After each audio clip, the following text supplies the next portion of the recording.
Um, I don't know. I don't know that it did impact my creativity in that sense. I mean, I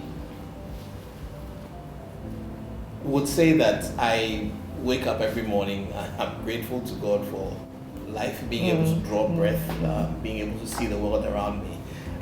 So I suppose that I would say that it impacted my creativity in the sense that you get to appreciate what the world could be like. Because what are the chances? When would you ever see the streets so empty? When would you ever see the environment so clear? I mean, because it had always been a concern of mine that plastic pollution is huge.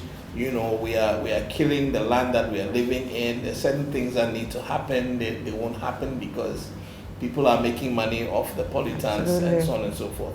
So this sort of forced the realization that these things are true.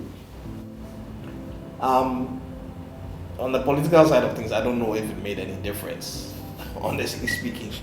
But from a creative standpoint, I mean, it gave us the chance, and I was happy that I had the opportunity to take the pictures that I took of the city for people to see what their country actually could look like. Yeah.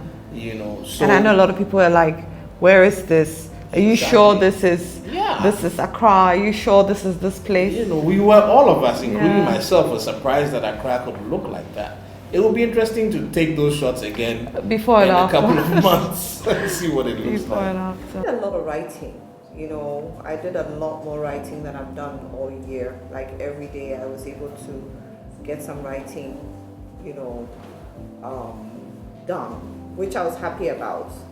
But I would say that the highlight of my year is I lost a really dear friend in August, Daniel Rigg, and so I was not able to be creative. Like my juices just ran out. I had a block, and I received a call from somebody who wasn't really a friend, who actually said to me that I needed to use my gifts. And I remember being really emotional after that call because it was like a message, because why would somebody I don't know that well take the time to call me in the morning and tell me that I need to use my gifts? And that's when I started writing every morning. Like I would write something on Facebook every morning, and I would be really focused on things that help people, encourage people, but also make people think about their purpose.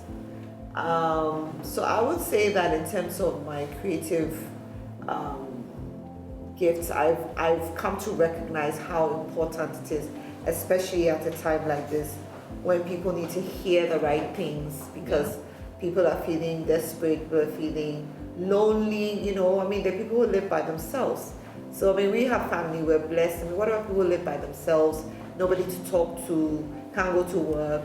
So I realized that our creative gifts play a big role at a time like this in sort of lifting people, encouraging people, and helping people to also find what their purpose is, because I strongly believe that we're all here for a particular reason. Nobody's just here to just decorate the planet. Yeah, I agree. I found those pieces were so very deep, especially given that some of us were rather more focused on trolling a certain country and a certain person. You were busy. You were busy. Oh, we had a lot of fun with that. We had a lot of fun with that. So it was a good counterpoint to, you know, the stuff that we were doing. It was fine.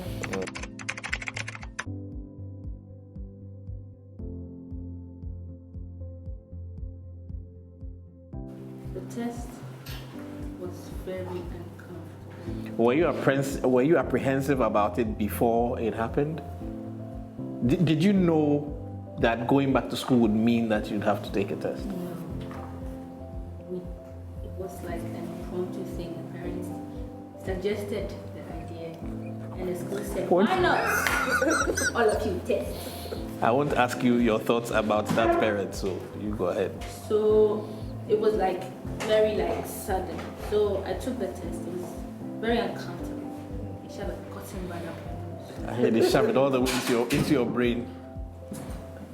But I think I wasn't really afraid of going back to school. I was afraid that it would get out of control. and not obey social distancing, The rules. which we did not, if I must be honest.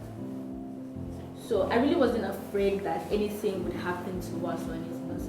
I knew the school would do everything in their power to make sure that we were kept safe and that we followed, and the teachers followed the certain protocols and rules. So I really wasn't afraid of going back to school. And you weren't that many. It's a very small No. class. About 11. Yeah. Yes.